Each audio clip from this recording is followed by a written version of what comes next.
Hey, I'm Emmanuel, and today we are diving into ISO 27001 Annex A Control 5.18, Access Rights Management. That is a full life cycle of permissions to systems and data. Now, this controls ensures that access rights are granted, reviewed, updated, and removed in line with the organization's policies. Make sure only the right people have access to sensitive assets. Now, let's break it down to various key points on what you need to know. Now, what is asset rights management? Asset rights are permissions that are given to users or systems.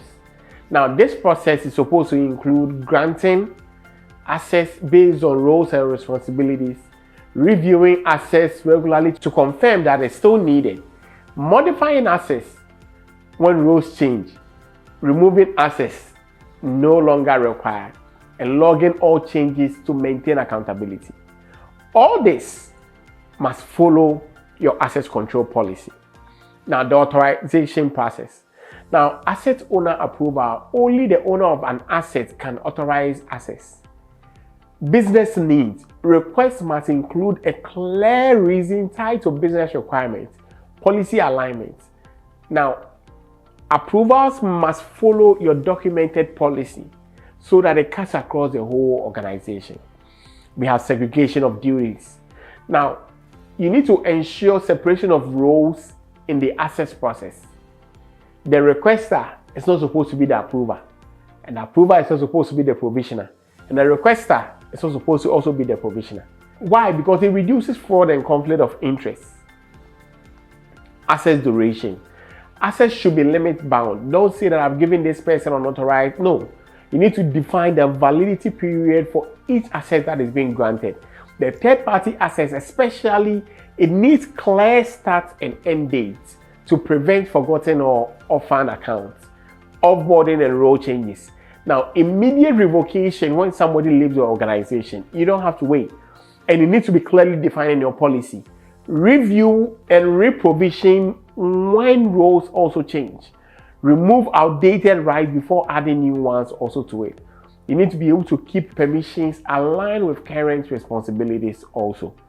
Now, access request workflow. Now, you need to have a very strict sequence that it follows.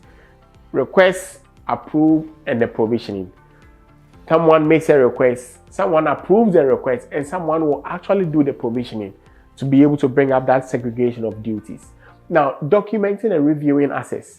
You need to maintain an access log detailing who has access to what, when access was granted, changed, or removed, then the reasons for those changes. You need to perform regular reviews, quarterly or on an annual basis, to verify the ongoing need of the organization. These regular audits also help to catch excessive permissions that have been given also to people.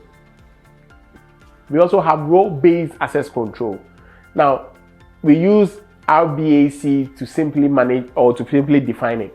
When we talk about role-based access control, we are saying that define organizational roles, assign permissions to roles, and assign users to those roles. So it's role-based access control. Define the role, then you assign the permission to the role, then assign the user to those roles. So you are not assigning it to the user, but you are assigning it to, so it's role-based.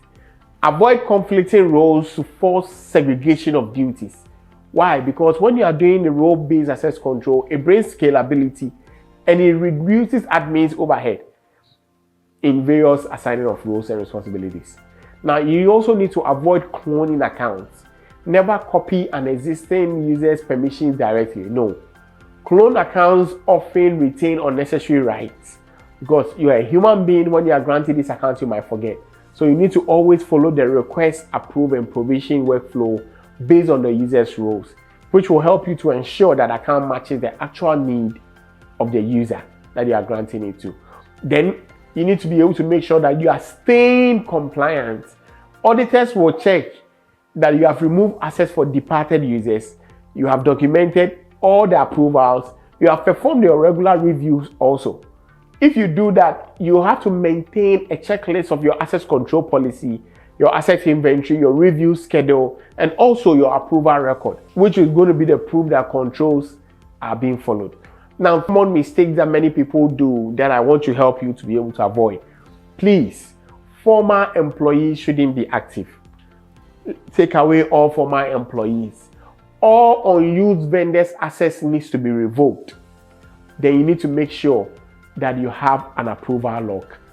Don't take it for granted at all. These are things that many people take for granted and enhance them when auditors comes around, because prevent these by also automating some of their processes, and they will be able to help you to maintain clear records. Now, access right management isn't complicated at all, but it demands discipline and attention. So grant only what is needed, review regularly, and revoke immediately when no longer needed. That's ISO 27001 Annex A 5.18 in a nutshell. I'm Emmanuel. If this was helpful, like, subscribe, and share. Stay tuned for more in the next video.